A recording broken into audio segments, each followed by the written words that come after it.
नमस्कार। नेपाल सरकार स्वास्थ्य तथा जनसङ्ख्या मन्त्रालयको कोभिड-19 सम्बन्धी अद्यावधिक विवरणमा यहाँहरूलाई हार्दिक स्वागत छ। आज श्रावण 27 गते बुधबार यो अद्यावधिक विवरण लिएर स्वास्थ्य तथा जनसङ्ख्या मन्त्रालयको प्रवक्ता म डाक्टर कृष्ण पौडेल यहाँहरू सामु उपस्थित भएको छु। हाम्रा साथ आज साङ्केतिक भाषामा श्री दिनेश श्रेष्ठजी हुनुहुन्छ, हामीलाई सहयोग गर्दै हुनुहुन्छ भने हाम्रा वरिष्ठ स्वास्थ्य शिक्षा प्रशासक शीला श्रेष्ठ राष्ट्रिय स्वास्थ्य शिक्षा सूचना तथा सञ्चार केन्द्रबाट हाल चलिरहेको मास्क अभियान र जनस्वास्थ्यका मापदण्डको बारे जानकारी दिन हामीहरू माझ उपस्थित हुनुहुन्छ। हामी यो विश्वव्यापी महामारीकै क्रममा छौँ। विशेष गरी यो महामारीले हाम्रा धेरै नागरिकहरूलाई बिरामी पारेको छ, हाम्रा परिवारका धेरै सदस्यहरूको ज्यान लिएको छ।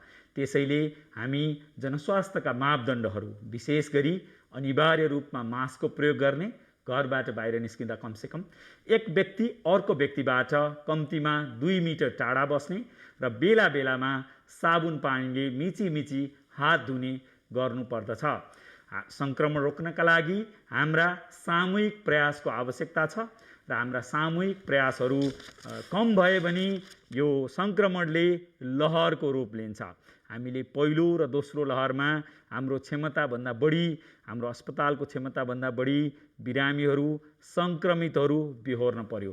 त्यसैले हामी सबै मिलेर जनस्वास्थ्यका मापदण्डहरू पालना गर्ने, सरकारबाट समय समयमा जारी भएका निर्देशिकाहरू, नीति नियमहरू पालना गर्नुपर्छ। यो सङ्क्रमणको चक्रलाई, सङ्क्रमणको रेखालाई सोझो बनाउन अथवा फ्ल्याट बनाउन अथवा सङ्क्रमितहरूको सङ्ख्या घटाउन हामी सबैका सामूहिक जिम्मेवारीहरू महत्त्वपूर्ण छन्। यदि कहीँ कतै हामीले यी मापदण्ड पालनामा अलिकति कमजोरी गऱ्यौँ भने फेरि हाम्रो क्षमताले नधान्ने गरी सङ्क्रमितहरू बढ्न सक्छन्। कोभिड-19 सम्बन्धी विभिन्न जनचेतनाका सामग्री, तथ्याङ्कहरू हामीले विभिन्न माध्यमबाट सार्वजनिक गर्ने गरेका छौँ। यहाँहरूले यहाँको मोबाइलमा रहेको चाहिँ हाम्रो स्वास्थ्य भन्ने एप्लिकेसन डाउनलोड गर्न सक्नुहुन्छ, जुन एन्ड्रोइड र iOS दुवै प्रकारका सफ्टवेयरहरूमा उपलब्ध छ। त्यसै गरी भाइबरमा MOHP नेपाल कोभिड-19 भन्ने भाइबरको एउटा समुदाय छ, भाइबर कम्युनिटी छ, त्यसमा पनि यहाँहरू जोडिन सक्नुहुन्छ। त्योभन्दा बढी सूचनाहरू आवश्यक परेमा www.covid19.mohp.gov.np अथवा www.heoc.mohp.gov.np मा लगइन गरेर पनि हेर्न सक्नुहुन्छ। यसै गरी portal.edcd.gov.np मा पनि कोभिड-19 का तथ्याङ्कहरू सार्वजनिक रूपमा उपलब्ध छन्। यसै गरी यहाँका जिज्ञासाहरू छन् भने हाम्रा दुईटा कल सेन्टरहरू 1115 अथवा 1133 मा यहाँहरूले कल गरेर जानकारी सूचनाहरू लिन सक्नुहुन्छ। यो विश्वव्यापी महामारीले हालसम्म विश्वभर 20,32,95,170 जनालाई सङ्क्रमित बनाइसकेको छ, आक्रान्त पारिसकेको छ र हामी देख्न सक्छौँ दक्षिण पूर्व एसिया, अमेरिकाका केही क्षेत्र, युरोपका केही क्षेत्रमा फेरि सङ्क्रमण उकालो लागिरहेको देखिन्छ। अब मृत्युको हिसाबले कुरा गर्ने हो भने पक्कै पनि प्रत्येक जीवन अमूल्य छन् र करिब 43,03,515 जनाले यो महामारीका कारण मृत्युवरण गर्नु परेको छ। त्यसैले यो महामारीले हामी सबैलाई, समाजलाई, देशलाई, व्यक्तिलाई असर परेको छ र यो हाम्रो दक्षिण एसियामा सार्कका मुलुकहरूको तुलना हेर्ने हो भने हाल सङ्क्रमण फैलिने स्थिति बढ्दै गएको, विशेष गरी नेपालमा, पाकिस्तानमा, श्रीलङ्कामा, बङ्गलादेशमा यो एउटा व्यक्तिबाट अर्को व्यक्तिमा फैलिने यो भाइरसको फैलावटको दर 1 भन्दा बढिरहेको अवस्था छ। एउटा व्यक्तिले एउटा भन्दा बढी व्यक्तिलाई सार्यो भने यो महामारी बढी छिटो फैलिन्छ भनिन्छ। जति धेरै जनालाई सार्यो त्यो अनुसारले हामीले यसलाई चाहिँ सङ्क्रमण बढेको आधारमा लिन्छौँ। त्यसै गरी सङ्क्रमणको अवस्था प्रति 10 लाख जनसङ्ख्यालाई हेर्ने हो भने अहिले हाम्रो सार्कको देशहरूमा श्रीलङ्कामा अलिकति उच्च रहेको करिब 120 प्रति 10 लाख जनसङ्ख्याको हिसाबले नयाँ सङ्क्रमितहरू पत्ता लागिरहेको अवस्था छ भने नेपालमा अलि करिब 80 प्रति 10 लाख जनसङ्ख्यामा देखिरहेको अवस्था छ। बङ्गलादेशमा अहिले केही घटेको अवस्था छ भने हामी बढ्दो क्रममा रहेका छौँ। त्यसै गरी भारत, पाकिस्तान, अफगानिस्तान र भुटानहरूमा हामीभन्दा कम सङ्क्रमण प्रति 10 लाख जनसङ्ख्यामा रहेको देखिन्छ। र मृत्युलाई हामीले हेर्ने हो भने अहिले सबैभन्दा बढी मृत्यु प्रति 10 लाख जनसङ्ख्यामा 4.5 जनाको मृत्यु भएको श्रीलङ्काको तथ्याङ्क देखिएको छ। त्यहाँ अहिले सङ्क्रमण बढिरहेको देखिन्छ। त्यसपछि बङ्गलादेश र नेपालमा चाहिँ उच्च मृत्यु दर रहेको देखिन्छ। हाम्रो मृत्यु दर हुने सालाखाला 1.5% सङ्क्रमितहरूको छ भने त्यसै गरी अफगानिस्तान, भारत, पाकिस्तान र भुटान हामीभन्दा कम मृत्यु दर हुने मुलुकहरूमा पर्दछन्। नेपालमा हालसम्म हामीले आरटीपीसीआर विधिबाट 37,18,303 जनाको परीक्षण गरिसकेका छौँ। त्यसै गरी 3,75,379 जनाको एन्टिजेन विधिबाट परीक्षण गरिएको छ। यसरी कुल 40,93,702 जनाको परीक्षण भएको छ। यो परीक्षणहरूबाट हालसम्म जम्मा सङ्क्रमित 7,95,391 हुनुहुन्छ। त्यसमध्ये 7,23,296 हामीले आरटीपीसीआर विधिबाट पत्ता लगायौँ। त्यसै गरी 72,095 जना एन्टिजेन विधिबाट पत्ता लगाएको तथ्याङ्क छ। र यो 7,95,391 जना कुल सङ्क्रमित मध्ये 6,75,083 जना डिस्चार्ज हुनुभएको छ। कोभिड-19लाई विजय प्राप्त गर्नुभएको छ। करिब 93% हाम्रो जनसङ्ख्याले कोभिड-19लाई त्यो परीक्षण गर्दा सङ्क्रमित भेटिएका जनसङ्ख्याको 93%ले विजय प्राप्त गरेको छ भने 10,180 जनाले यो कोभिड-19 महामारीका कारण हाम्रो देशमा मृत्युवरण गरेको तथ्याङ्क छ। यति धेरै जीवनहरू कोभिड-19का कारणले गइसकेको छ। त्यसैले हामी सबै जिम्मेवार बनौँ, जनस्वास्थ्यका मापदण्डमा ध्यान दिउँ भन्न चाहन्छु। अब केही दिन यो श्रावण महिनाको हामीले दैनिक परीक्षणको दर हामीले हेर्ने हो भने हाम्रो परीक्षण कहिले 10,000 को हाराहारीमा छ, कहिले 15,000 माथि पुग्छ, कहिले 19,000 सम्म पुग्छ। तर जति सङ्ख्यामा फ्लक्चुएसन अथवा थपघट भए पनि हाम्रो टेस्ट गर्दा पोजिटिभ पत्ता लाग्ने दर 20% देखि 25% को हाराहारीमै छ, जुन उच्च पोजिटिभ दर हो। भनेको मतलब करिब हामीले 4 जनाको परीक्षण गऱ्यौँ भने 1 जना हामीले पोजिटिभ भेटेको अवस्था छ। त्यसै गरी केही दिनमा हामी कुल दैनिक पोजिटिभको मात्रा पनि बढ्दै गएको देख्छौँ। निषेधाज्ञाका प्रावधानहरू खुला गरिँदा, धेरै सेवा क्षेत्रहरू, यातायातहरू खुल्ला रहँदा हामीले जनस्वास्थ्यको मापदण्डको पालनामा ध्यान दिएनौँ भने हाम्रो दैनिक सङ्क्रमितहरूको सङ्ख्या बढ्ने, टेस्ट गर्दा पोजिटिभ पत्ता लाग्ने दर पनि बढ्ने र हाम्रो अस्पताल स्वास्थ्य संस्थाको क्षमताले नभेट्ने गरी सङ्क्रमितहरू बढ्ने दर चाहिँ रहन्छ। त्यसैले हामी सचेत हुन पुनः अनुरोध गर्दछौँ। अब श्रावण 19 गते हामीले हेर्ने हो भने सङ्क्रमणको दर करिब 19.3% थियो।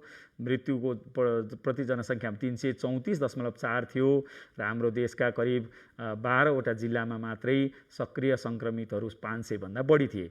अहिले देशभर विशेष गरी प्रदेश नम्बर 1 को झापा, मोरङ सुनसरी, बागमती प्रदेशको काठमाडौँ उपत्यका, काभ्रे, दोलखा, मकवानपुर, धादिङ, नुवाकोट लगायतका जिल्लाहरूमा सक्रिय सङ्क्रमितको सङ्ख्या चितवन लगायतका जिल्लामा बढी भएको देखिन्छ। त्यसैगरी गण्डकी प्रदेशमा गोर्खा, तनहुँ, कास्की, स्याङ्जा र नवलपरासी पश्चिम र लुम्बिनी प्रदेशको रूपन्देही र कर्णाली प्रदेशको सुर्खेतमा सक्रिय सङ्क्रमितको सङ्ख्या 500 भन्दा बढी भएको देखिन्छ। त्यसैले हामीहरू सचेत बनौँ, जनस्वास्थ्यका मापदण्ड पालना गरौँ र हामी एक अर्कालाई बचाउने अभियानमा लागौँ। अब जाउँ गत 24 घण्टाको परीक्षणको विवरण। गत 24 घण्टामा हामीलाई प्राप्त रिपोर्टमा आरटीपीसीआर 10,907 जनाको भएको छ भने एन्टिजेन परीक्षण 5,749 जनाको भएको छ। त्यस बमोजिम कुल परीक्षण जम्मा 16,656 जनाको भएको छ। र यो 16,656 जना परीक्षण गरेमध्ये आरटीपीसीआर विधिबाट 2,616 र एन्टिजेन विधिबाट 865 गरी कुल 3,481 जना सङ्क्रमितहरू देखिनु भएको छ। हिजोको भन्दा यो कम तथ्याङ्क हो, तर विगतका केही दिनभन्दा यो बढी नै हो, बढ्दै क्रममै रहेको देखिन्छ। यसमध्ये काठमाडौँ उपत्यकाभित्र भक्तपुरमा 109, ललितपुरमा 192, काठमाडौँ जिल्लामा 663 गरी कुल 964 जना नयाँ सङ्क्रमितहरू देखिनु भएको छ। त्यसै गरी दुःखद खबरको हिसाबले गत 24 घण्टामा 30 जनाको दुःखद मृत्यु भएको सूचना प्राप्त छ। हामीहरू उहाँहरू सबैको आत्माको चिरशान्तिको कामना गर्दछौँ र शोकाकुल परिवारप्रति हार्दिक समवेदना व्यक्त गर्दछौँ र कोभिड-19 लाई विजय प्राप्त गरेर 1,885 जनाले डिस्चार्ज हुनुभएको तथ्याङ्क पनि हामीसँग प्राप्त छ। अब 24 घण्टामा जति परीक्षण मैले भने 16,656 भएको मध्ये 10,907 पीसीआर परीक्षण थियो र यो पीसीआर परीक्षण मध्ये औसत कतिजना पत्ता लाग्छ त भन्दा 24%। फेरि पनि करिब 4 जना परीक्षण गर्दा 1 जना जस्तो सालाखाला आउने देखियो। गण्डकी प्रदेशमा 36.4 उच्च यो पोजिटिभ पत्ता लाग्ने प्रतिशत छ भने प्रदेश 1 मा 29% र कर्णालीमा 28.4% पोजिटिभ पत्ता लाग्ने दर छ पीसीआर गरेको परीक्षण मध्ये। अब हाम्रो सक्रिय सङ्क्रमितको सङ्ख्या कुल 38,033 जना रहेको छ। उहाँहरू सबैको शीघ्र स्वास्थ्य लाभको कामना गर्दछौँ हामी। यो 38,033 जना मध्ये संस्थागत आइसोलेसनमा जम्मा 3,220 जना हुनुहुन्छ। त्यसमध्ये सघन उपचार कक्ष अथवा आइसियुमा 796 जना र भेन्टिलेटरमा 184 जना हुनुहुन्छ। उहाँहरूको पनि शीघ्र स्वास्थ्य लाभको कामना हामी गरौँ। त्यसैगरी संस्थागत क्वारेन्टाइनमा 379 हुनुहुन्छ भने 34,813 जना घरमै एकान्तवास अथवा होम आइसोलेसनमा हुनुहुन्छ। यो तथ्याङ्क बढ्दो क्रममा रहेको छ। हाम्रो सक्रिय सङ्क्रमितको सङ्ख्या पनि 38,000 पुगेको छ, जुन बढ्दो क्रममा छ। र गत एक हप्तामा हामीले हेर्ने हो भने एक हप्ताको विवरण म थोरै सार्वजनिक गर्न चाहन्छु। विशेष गरी गत एक हप्तामा हामीले चाहिँ 10,86,515 जनालाई खोप लगाउन सफल भएका छौँ। सालाखाला दिनको 1.5 लाख जस्तो हिसाबमा चाहिँ खोप लगाएको तथ्याङ्क आयो। त्यसै गरी परीक्षण हामीले 1,12,407 जनाको गऱ्यौँ 7 दिनमा। नयाँ सङ्क्रमितहरू 25,469 जना भेट्यौँ। यसमध्ये 13,432 जना डिस्चार्ज भइसक्नुभयो। 223 जनाको दुःखद निधन भयो गत हप्ता र चाहिँ करिब सक्रिय सङ्क्रमितहरू 35,990, जुन हाम्रो अहिले भएको 38,000 भन्दा थोरै कम हो। र हामीले कोभिड-19 को जानकारीहरूका लागि, सूचनाका लागि सञ्चालन गरेका निशुल्क कल सेन्टरहरू 11:15 र 11:33 को थोरै जानकारी दिउँ। 11:15 बिहान 6 बजेदेखि बेलुका 10 बजेसम्म सञ्चालन हुन्छ र यसमा करिब 857 जनाले फोन गर्नुभएको थियो भने 830 जनाको समस्या समाधान गरिएको तथ्याङ्क छ। हाम्रो 24 घण्टा खुल्ला रहने फोन नम्बर 11:33 रहेको छ। त्यसै गरी मोबाइल नम्बर 98,512 25 58 37, 98,512 55 839, 98,512 55 837 र 98,512 55 839 दुईवटा मोबाइल नम्बर छन्। यहाँहरूको अप्ठ्यारोमा यहाँहरूले त्यो फलो गर्न सक्नुहुन्छ। 964 जनाले फोन गर्नुभएकोमा 953 जनाको समस्या समाधान भएको तथ्याङ्क छ। अब अलिकति भ्याक्सिन हामी धेरैलाई रुचिको विषय छ। कतिले खोप पाए के भयो त भन्दा हालसम्म कोभिसिल्ड खोप कमसेकम 1 डोज 18,68,425 जनाले प्राप्त गर्नुभयो भने हिजोसम्मको तथ्याङ्कमा 5,97,819 जनाले दोस्रो मात्रा पनि लगाइसक्नुभयो कोभिसिल्ड। अहिले हामीले कोभिसिल्ड एस्ट्राजेनिका देशभर चलाइरहेको अवस्था छ, कतै क्रमशः सुरु हुँदैछ। भेरोसिल्ड 27,02,128 जनाले एक मात्रा लगाउनुभयो भने 10,83,403 जनाले दोस्रो मात्रा लगाइसक्नु भएको छ। त्यसै गरी जेएनजे अथवा ज्यान्सेन भन्ने खोप 12,07,138 जना लगाउनुभयो। नेपालको कुल जनसङ्ख्याको 15.05% चाहिँ एक मात्रा भए पनि खोप लगाएको र 9.51% ले 2 डोज पुरा मात्रा प्राप्त गरिसकेको तथ्याङ्क छ र हाम्रो लक्ष्यका आधारमा हाम्रो खोप लगाउने जनसङ्ख्या 71.62% हो अथवा 2,17,56,000 हो। त्यसको 21%ले कमसेकम एक मात्रा खोप लगाउनु भयो भने 13.28%ले दुई मात्रा अथवा पूर्ण मात्रा प्राप्त गरिसक्नु भएको छ। अब यी तथ्याङ्कहरूपछि हामीहरू यहाँहरू समक्ष कोभिड-19 सम्बन्धी प्रदेशका गतिविधिहरू समेटिएको भिडियो रिपोर्ट प्रदेश सवाल प्रस्तुत गर्दैछौँ।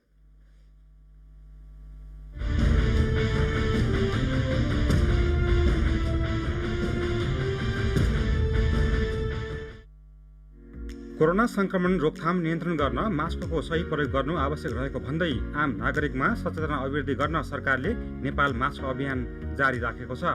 आफूले पनि सही तरिकाले मास्क प्रयोग गर्ने र अरूलाई प्रयोग गर्न प्रोत्साहित गर्ने उद्देश्यका साथ नेपाल मास्क अभियान सुरु गरिएको हो। अहिले धेरै मास्क लगाएको देखिए पनि सही तरिकाले प्रयोग नगरेको पाइन्छ। कसैले मास्क चिउडोमुनि राखे त कसैले कानमा झुन्ड्याउने गरेको पाइन्छ। यस्तै नाक नछोपी मुख मात्र छोप्ने गरेको समेत पाइन्छ। यो मास्क लगाउने सही तरिका होइन। नाक र मुखलाई राम्रोसँग छोपिने गरी मास्क लगाउनु पर्ने विज्ञहरू बताउँछन्। अहिले बजारमा विभिन्न किसिमका मास्क पाइन्छन्, तर 3 पत्र भएको मास्क नै प्रयोग गर्नुपर्छ। कपडा, मेडिकल वा N95 जुनसुकै मास्क भए पनि 3 पत्र भएको नै प्रयोग गर्नुपर्छ। भिजेको र पाल परेको मास्क प्रयोग गर्नु हुँदैन। यसै गरी आफ्नो अनुहारको साइजसँग मिल्ने मास्क नै प्रयोग गर्नुपर्छ। नाक र मुखलाई ढाक्ने गरी लगाएमा मात्र मास्कको सही प्रयोग भएको मानिन्छ। मास्कलाई चाहिँ अब हामीले सही तरिकाले प्रयोग गर्नका लागि हामीले धेरै एक दुईवटा कुरामा चाहिँ महत्त्वपूर्ण ध्यान दिनुपर्छ। विशेष गरी अब अहिले हामीले जनमानसले प्रयोग गर्ने भनेको मेडिकल मास्क र कपडाको मास्क।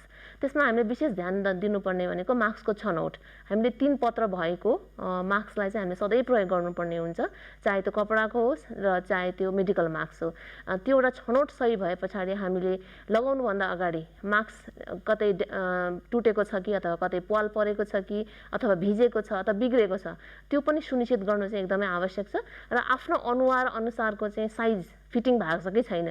कहिलेकाहीँ हामी के देख्छौँ, मास्क लगाएका छौँ तर आफ्नो अनुहार कति ठुलो छ भने त्यो मास्क सानो भइरहेको हुन्छ, अथवा अनुहार सानो छ भने मास्क ठुलो भइरहेको हुन्छ। त्यसले गर्दाखेरि चाहिँ आफूलाई हुने सही साइजको मास्कलाई हामीले प्रयोग गर्नुपर्ने हुन्छ। बालबालिकाले मास्कको प्रयोग गर्नुहुन्छ कि हुँदैन भन्ने प्रश्न पनि आउने गरेको छ। निकै साना बालबालिकालाई मास्क लगाइदिँदा उनीहरूलाई सास फेर्न समस्या हुन सक्छ। यस्तो अवस्थामा साना बालबालिकालाई भिडभाड र जोखिम हुने क्षेत्रमा लैजानु हुँदैन। यो सँगै बालबालिकालाई उनीहरूको अनुहारमा मिल्ने मास्क लगाइदिनुपर्छ।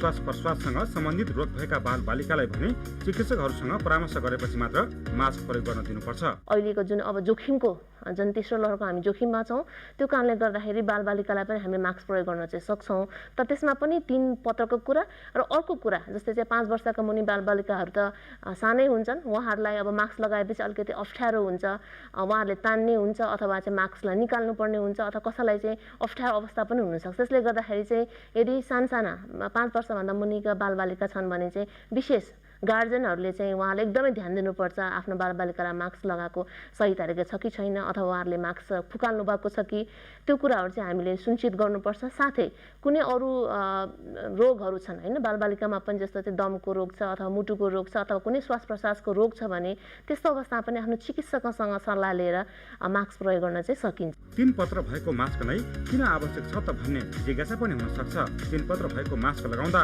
पहिलो पत्रले बाहिरबाट आएको छिटा रोक्छ भने बीचको पत्रले फिल्टर गर्छ।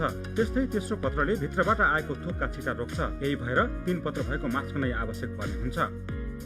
मास्कमा 3 पत्र भएको हुनुपर्छ र त्यो 3 पत्रले जुन अघि पहिलो पत्रले बाहिर एउटा भन्न वाटर रेजिस्टेन्स अथवा पानीहरू लाग्दा पनि नभिज्ने, बीचकोलाई फिल्टर गर्ने, जसले गर्दाखेरि कीटाणुहरूलाई यसले हाम्रो श्वास प्रश्वासमा जान दिँदैन, र अन्तिम भित्री पत्र चाहिँ एउटा कटन मेटेरियलको अथवा सुतीको, जसले चाहिँ हाम्रो थुकको छिटाहरूलाई चाहिँ यसले सोच्छ।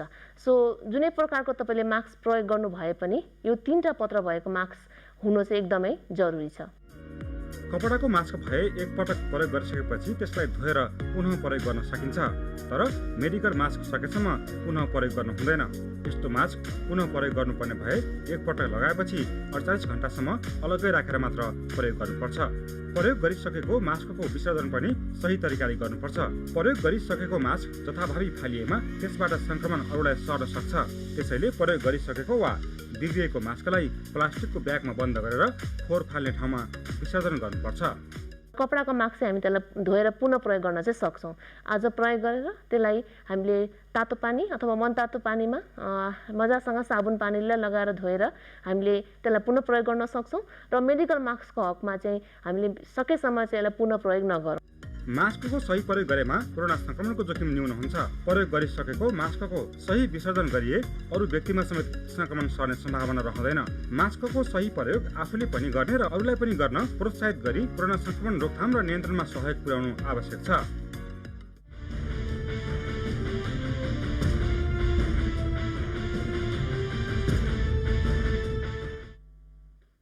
प्रदेश सवालपछि फेरि स्वागत छ। हामी मास्क अभियानकै क्रममा छौँ। अब हाम्रा सामु स्वास्थ्य शिक्षाको सम्बन्धी विशेषज्ञ शीला श्रेष्ठले विशेष गरी जनस्वास्थ्यका मापदण्डको महत्त्व, मास्कको महत्त्व यो महामारीमा के छ जानकारी दिनुहुन्छ। शीला श्रेष्ठजी। चिउँडो मुनि मास्क झुन्डाई गफ गर्ने बानी आफूलाई मात्र होइन सबैलाई हुने हानि। नमस्कार। कोभिड-19 को सङ्क्रमण बढ्दै गएको सन्दर्भमा आम नागरिकमा मास्कको सही प्रयोग र यसको महत्त्व बुझाउँदै आवश्यक सचेतना जगाई व्यवहार परिवर्तन र प्रवर्धनका लागि प्रोत्साहन र उत्प्रेरित गर्ने उद्देश्यका साथ महामारी नियन्त्रणमा र रोकथाममा मेरो प्रतिबद्धता मास्क लगाउनु नै हो आजको आवश्यकता भन्ने नारासहित स्वास्थ्य तथा जनसङ्ख्या मन्त्रालयले यही 2078 साल साउन 23 गतेदेखि 19 गतेसम्म, तदनुसार 2021 अगस्त 7 देखि 13 सम्म नेपाल मास्क अभियान 2078 विभिन्न कार्यक्रमहरू गरी मनाइरहेको छ। गत साउन 23 गते माननीय स्वास्थ्य तथा जनसङ्ख्या राज्य मन्त्री उमेश श्रेष्ठज्यूबाट उद्घाटन भएर सुरु भएको यो कार्यक्रममा अहिले धेरैजनाले सहभागिता जनाइरहनु भएको छ। सर्वप्रथम त म तपाईहरू सबैजनालाई यो अभियानलाई सफल बनाउन खेलिरहनु भएको भूमिकाप्रति धेरै धेरै धन्यवाद दिन चाहन्छु। प्रदेश सरकार, स्थानीय सरकार, नेपाल प्रहरी, रेड क्रस, स्काउट, सरकारी, गैर सरकारी तथा निजी संस्थाहरूले यो अभियानलाई अपनत्व गरी स्वस्फूर्त रूपमा गरिरहनुभएका कार्यक्रमहरूका फोटो, भिडियोहरू तथा समाचारहरू हामीले देखिरहेका छौँ भने तपाईँ सञ्चारकर्मी साथीहरूले पनि यस अभियानप्रति देखाउनु भएको सहयोगको लागि पनि धेरै धेरै धन्यवाद दिन चाहन्छौँ। तपाईहरूको सहभागिताले नै हो यो अभियानले सार्थकता पाउने। त्यसको लागि हामी हृदयदेखि नै कृतज्ञ छौँ। कोरोनाको कहरले विश्व नै आक्रान्त छ। हामी नेपालले पनि पहिलो र दोस्रो लहरको कोरोनाको कहरलाई भोगिसक्यौँ। अब तेस्रो लहरको छनकहरू देखिन थालेका छन्। कोरोना महामारीसँग लड्नका लागि सरकारले सकेसम्म प्रयास गरिरहेको छ, तर सरकारको एक्लो प्रयासले मात्र यो सम्भव छैन। तपाईँ हामी सँगै मिलेर लडे मात्र यो महामारीबाट पार पाउन सकिन्छ भन्ने कुरालाई मनन गर्दै मास्क लगाउने व्यवहारलाई बढावा दिन # म जिम्मेवार नेपाली प्रयोग गरी राजनैतिक नेतृत्व, जनप्रतिनिधि, अग्रपन्थीमा काम गर्ने कर्मचारी, सेलिब्रिटी लगायत आम नागरिकहरूमाझ सामाजिक उत्तरदायित्व बोध गराउन यो अभियान सुरु गरेको हो। यो अभियान साप्ताहिक रूपमा सञ्चालन गरे तापनि यो निरन्तर चलिरहनेछ। हामी सबैले जिम्मेवारीका साथ जनस्वास्थ्यका मापदण्डहरू जस्तै सही तरिकाले मास्क लगाउने, भौतिक दूरी कायम गर्ने र साबुन पानीले हात धुने वा सेनिटाइजर प्रयोग गर्नेमा मात्र कोभिड-19 को नियन्त्रण र रोकथाममा सघाउ पुर्याउन सक्दछौँ। यस अभियान अन्तर्गत कोभिड-19 सङ्क्रमण रोकथाम र नियन्त्रणकामा मास्कको महत्त्व, प्रभावकारिता र मास्कको प्रयोग, यसको पहुँच र सही व्यवस्थापन, मास्कको गुणस्तरका सम्बन्धमा छलफल तथा अन्तर्क्रिया गर्ने र सही तरिकाले लगाउनका लागि सबैलाई उत्प्रेरित गर्न विभिन्न स्वास्थ्य सञ्चार सामग्रीहरू उत्पादन, प्रकाशन, प्रसारण तथा प्रवर्धनात्मक कार्यक्रमहरू सञ्चालन गर्दै यस अभियानलाई सफल बनाउनका लागि तिनै तहको सरकार, महिला स्वास्थ्य सेविका, red cross, scout, youth club साथै संयुक्त राष्ट्र सङ्घीय निकाय, राष्ट्रिय तथा अन्तर्राष्ट्रिय सङ्घ संस्थाहरू र अन्य स्वयंसेवक तथा साझेदार निकायहरूको पनि सहभागिता रहेको छ। यस नेपाल मास्क अभियानको महत्त्वलाई अझ बढावा दिन प्रतीकात्मक रूपमा हामीले हाम्रो धरहरामा पनि म जिम्मेवार नेपाली र मास्कलाई यही साउन 23 गतेदेखि प्रोजेक्सन गरेका थियौँ र यो आजसम्म चल्नेछ। त्यस्तै काठमाडौँका विभिन्न स्थलहरूमा रहेका LED स्क्रिनहरूबाट मास्क सम्बन्धी सचेतना फैलाउने खालका सामग्रीहरू पनि प्रसारण गरिरहेका छौँ भने विभिन्न टेलिभिजन र रेडियो माध्यमबाट पनि सूचना सन्देशहरू प्रसारण भइ नै रहेको छ। कोभिड-19 को सङ्क्रमणबाट आफू बच्न र अरूलाई बचाउन समाजमा प्रभाव पार्न सक्ने व्यक्तिहरू, राजनैतिक नेतृत्व, जनप्रतिनिधि, धार्मिक अगुवाईहरू, सेलिब्रिटी तथा आम नागरिकहरूको भूमिका पनि उत्तिकै रहेको छ। सबै फेसबुक प्रयोगकर्ताहरूको लागि आफ्नो प्रोफाइल परिवर्तन गर्न मिल्ने गरी पनि फेसबुक प्रोफाइलको फ्रेम बनाएको छ। त्यसमा आफ्नो प्रोफाइल पिक्चर राख्न सक्नुहुनेछ। त्यस्तै मास्कसहितको सेल्फी लिएर # म जिम्मेवार नेपाली प्रयोग गरी आफ्नो सामाजिक सञ्जालमा अपलोड गर्दै आफ्नो साथीभाइहरूलाई ट्याग गरी यस अभियानमा सहभागिता जनाउन सक्नुहुनेछ। अभियानमा हप्ताभर सङ्कलन गरिएका प्रेरणादायक विषयवस्तुहरूलाई सङ्कलन गरी एकीकृत रूपमा भिडियो निर्माण गरी प्रसारण गरिनेछ। सामाजिक सञ्जाल मार्फत अभियानमा पहुँच, प्रभाव र संलग्नता। यस अभियानमा सहभागी भएका साझेदार सेलिब्रिटीहरूको सङ्ख्या, टेलिभिजन, रेडियो, समाचार आदि सञ्चारका माध्यमहरूबाट पहुँच, गुणात्मक प्रतिक्रिया आदिबाट पनि यस अभियानको मूल्याङ्कन गर्नेछ।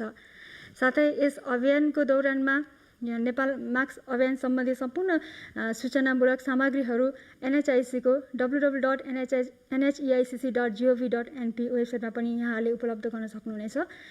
अन्त्यमा यो केवल मास्क मात्र होइन, यो आफ्नो परिवार, साथीहरू र देशप्रतिको मायाको प्रतीक हो भन्दै यो नेपाल मास्क अभियानलाई सफल पार्न आग्रहसहित म यहाँ बिदा चाहन्छु। मास्क लगाई जिम्मेवार नागरिक बनाऊ, कोभिड-19 को सङ्क्रमणबाट आफू पनि बचौँ र अरूलाई पनि बचाउँ। नमस्कार। धन्यवाद शिलाजी। वास्तवमै मास्क लगाउनु आफूलाई मात्र बचाउनु होइन, आफ्नो परिवार, आफ्नो समाजलाई बचाउनु हो। हामी सबैले जिम्मेवार भएर आफू पनि मास्कको प्रयोग गर्ने, अरूलाई पनि मास्क लगाउन प्रेरित गरौँ र यो अभियान श्रावण 29 गते मात्र सकिँदैन, यो अभियानको सप्ताह सकिने हो। यो अभियान जारी रहन्छ। हामी सबैले आफ्नो दायित्व पुरा गर्न मास्कको प्रयोग गरौँ, त्यसको पनि सही तरिकाले प्रयोग गरौँ। मास्कको कसरी सही प्रयोग गर्ने बारे हामीले विभिन्न सञ्जालहरूमा जानकारी सार्वजनिक गरिरहेका छौँ र गरिरहन्छौँ। कृपया स्वास्थ्यका अपडेटहरू पनि हेर्दै गरिदिनुहोला र मास्क प्रयोगलाई चाहिँ प्रेरित गरिदिनु होला, अरूलाई पनि प्रयोग गर्नलाई आफू पनि प्रयोग गर्नुहोला। सामाजिक सञ्जालमा विभिन्न प्रश्नहरू आएका छन्। विशेष गरी संयुक्त अरब इमिरेट्समा जाने यात्रुहरूका लागि एयरपोर्टमै छिटो द्रुत PCR गर्नुपर्ने विषयमा चाहिँ स्वास्थ्य तथा जनसङ्ख्या मन्त्रालयको ध्यान आकर्षण भएको छ र हामीसँग उपलब्ध उपकरण प्रविधिहरू नहुँदासम्म चाहिँ अलिकति अप्ठ्यारोमा परेका छौँ। सरकार त्यसका लागि प्रयासरत छ यो समस्या कसरी समाधान गर्ने बारेमा। र कोभिड-19 को खोप लगाए पनि धेरै व्यक्तिमा सङ्क्रमण देखिएको छ नि भनेर सोध्नु भएको छ धेरैजनाले। कोभिड-19 को खोपले कोभिड-19बाट हुने मृत्युदर, अस्पतालमा भर्ना हुने दर अथवा जटिल हुने दर, कम्प्लिकेसन हुने दर धेरै घटाएको हो। हाम्रै आँखा अगाडि हाम्रै देशका तथ्याङ्कले पनि देखिएको छ। हाम्रोमा प्रयोग भएका खोपहरू सुरक्षित छन्। हामी खोप अभियानकै क्रममा छौँ। खोप लगाउँदा आफ्नो पालोमा खोप नछुटाउनुहोला, अरूको पालो नमिचिदिनुहोला र खोप लगाउन जाँदा भिडभाड नगरिदिनुहोला। खोप केन्द्रहरूमा भिडभाड कम गराउने हामी सबैको सामूहिक जिम्मेवारी हो। जनसङ्ख्याको अनुपातमा खोप केन्द्रको व्यवस्थापन स्थानीय स्वास्थ्य कार्यालय र पालिकाहरूले व्यवस्थापन गरिराख्नु भएको छ। त्यसमा हामी सबै मिलेर सहयोग गरौँ। स्वास्थ्य कर्मीहरू खोप लगाउन भित्र व्यस्त भएको बेला बाहिर अनावश्यक भिडभाड नगरौँ। यसका लागि सबैलाई हार्दिक अनुरोध गर्दछौँ। त्यसै गरी अर्को प्रश्न छ, सामान्य टाउको दुख्ने, ज्वरो आउने जस्ता लक्षण धेरैलाई देखिएको छ, यो कोभिड हुनसक्छ भन्नुभएको छ। यो पक्कै पनि कोभिड हुनसक्छ। यदि ज्वरो आइरह्यो भने, टाउको दुखिरह्यो भने र यहाँहरू कोही सङ्क्रमितको सम्पर्कमा आउनुभएको थियो भने देशभरका 96वटा प्रयोगशालाहरूबाट कोभिड-19 को PCR भन्ने विधिबाट परीक्षण हुन्छ र देशका सबै पालिकाहरूमा एन्टिजेन विधि पुगेको छ। परीक्षण समयमै गराउँ। लक्षण भएका बिरामीहरू र कन्ट्याक्ट ट्रेसिङमा परेकाको सरकारी सार्वजनिक संस्थामा निःशुल्क परीक्षण गर्ने व्यवस्था मिलाइएको छ। अर्को प्रश्न छ, अस्पतालमा दिनानुदिन बिरामी बढेका छन्, आइसियु भेन्टिलेटर भरिएका छन् भन्ने सूचना पाइन्छ कि यो तेस्रो लहरको सङ्केत हो। पक्कै पनि केही दिनदेखि सङ्क्रमितहरूको सङ्ख्या बढ्दै गएको तथ्याङ्क छ। अस्पतालमा भर्ना हुने, आइसियु र भेन्टिलेटरमा बस्नेहरूको सङ्ख्या पनि बढिरहेको छ। त्यसैले तेस्रो लहर नआओस् भन्नका लागि हामी सबै जिम्मेवार भएर मास्कको प्रयोग गरौँ, व्यक्ति बीच 2 मिटरको दूरी कायम गरौँ, त्यसपछि हातको सरसफाइमा ध्यान दिउँ, आफू पनि सजग सचेत बनाऊ, अरूलाई पनि सजग सचेत बनाऊ। यो अस्पतालका उपचारभन्दा बचावटका उपायहरूले धेरै बचाउन सकिन्छ। हामी खोपका लागि प्रयास गरिरहेका। कहिलेकाहीँ मलाई मास्क लगाउँदा श्वास लिन गाह्रो हुन्छ, 5 मिनटभित्रै पसिना आउँछ। वास्तवमा यो मौसममा विशेष गरी गर्मी पनि छ, मास्क लगाउँदा कसैलाई पसिना पनि आउन सक्छ र मास्क राम्ररी टाइटली फिटिङ भयो भने सुरुमा अलिकति श्वास लिन गाह्रो भएको हुनसक्छ। त्यो चाहिँ सामान्य हो। मास्क लगाइरहँदा बिस्तारै बानी परिन्छ, तर अमूल्य जीवनलाई नै जोखिम पार्न सक्ने सङ्क्रमणबाट बचाउने हुनाले यी साना समस्याहरूको पछि नलागी मास्कको प्रयोग गरिदिनु हुन अनुरोध पनि गर्दछु। अब हामीले अहिलेसम्म हामी अझै पनि खोपकै बारेमा कुरा गरौँ। आजका मितिसम्म करिब 1,08,60,170 मात्रा खोप विभिन्न मितिमा गरेर प्राप्त भइसकेको छ।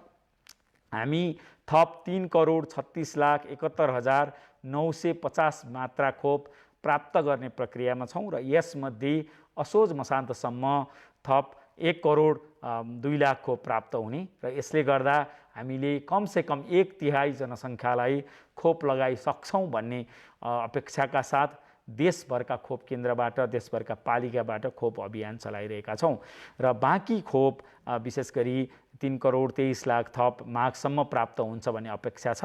यी सहित हामीले फागुनसम्म करिब 5,22,00,000 खोप ल्याउने प्रक्रियामा छौँ। त्यसैले सरकार खोपका लागि परेको छ, खोपलाई प्राथमिकताका साथ अगाडि बढाइरहेको छ। हामी सबैले आफ्नो पालो नछुटाउँ, अरूको पालो पनि नमिचौँ, खोप लाउन जाँदा मापदण्ड पालना गरौँ।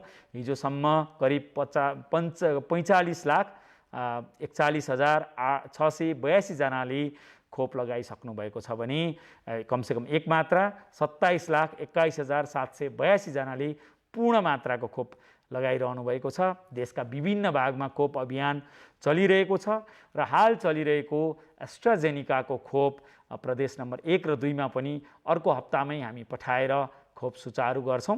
प्रदेश नम्बर 1 र प्रदेश नम्बर 2 मा रहनुभएका आदरणीय 65 वर्ष पुगेका नागरिकहरू, बुवा आमा, दाजुभाइ दिदीबहिनीहरू प्रतीक्षा गरिराख्नु हुन अनुरोध गर्दछौँ र आफ्नो नजिकको पालिकामा स्वास्थ्य संस्थामा खोपको तालिकाबारे जानकारी लिएर लगाउनु हुन र यो एस्ट्राजेनिका भन्ने खोप र कोभिसिल्ड हामीले सुरुमा लगाएको खोप एकै प्रकारका खोप हुन्, कम्पनी मात्र फरक हो, एकै खोप हुन्, यसमा दुविधा पनि नराखौँ, त्यो अनुरोध पनि गर्न चाहन्छु।